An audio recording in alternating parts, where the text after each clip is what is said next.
The first time I met Smriti Irani was about a decade ago. She just entered politics and we were looking for a BJP spokesperson.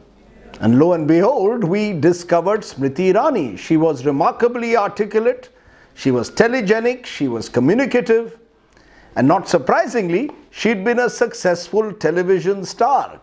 Kyonki saas bhi kabhi bahu thi. That was then.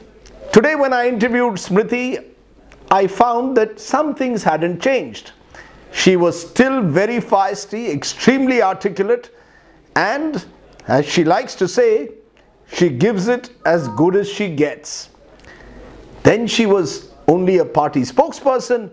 Now, of course, she is the HRD minister, the youngest cabinet minister, and someone who at the age of 39 has a very, very important ministry to handle. Now, the big question is whether the qualities that Smriti has, as you will find in the interview, her ability to take on any hard questions and not take a step back, whether those qualities that made her such a successful spokesperson are the same that you need to be a successful minister. Let's be clear, to be a successful minister in India, you need political and administrative experience, particularly in dealing with the bureaucracy. And there is a question mark, or at least her critics are raising, over whether Smriti has that bandwidth and depth to handle the bureaucracy and handle a complex ministry like HRD. When I asked her this question today, she said, "Where's the problem? I have no issues. I am able to deal with well-intentioned bureaucrats." Okay, that's what she says. But the fact is that Smriti Irani has now acquired a reputation in government of being someone who can be brusque, who can be arrogant, and who thereby seems to get into one controversy after the other.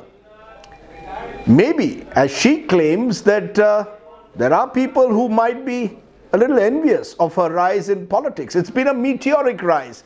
In 10 years, from a party spokesperson to now an important minister in government before the age of 40, that's a remarkable career growth. And I could raise the question whether if it was a Sachin Pilot who we saw as a minister of corporate affairs in his 30s, or a Jyotiraditya Scindia who was power minister in his 40s, did we ask whether they were inexperienced to handle important ministries? Why are we raising this only in the context of Smriti Irani? Is it because she's a young, nice-looking woman that we suddenly seem to almost be misogynistic in our responses to her? That could be one way of looking at it.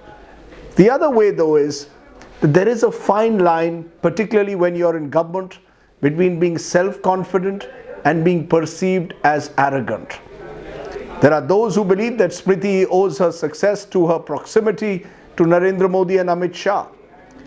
I think that's a little unfair. She's an extremely talented woman.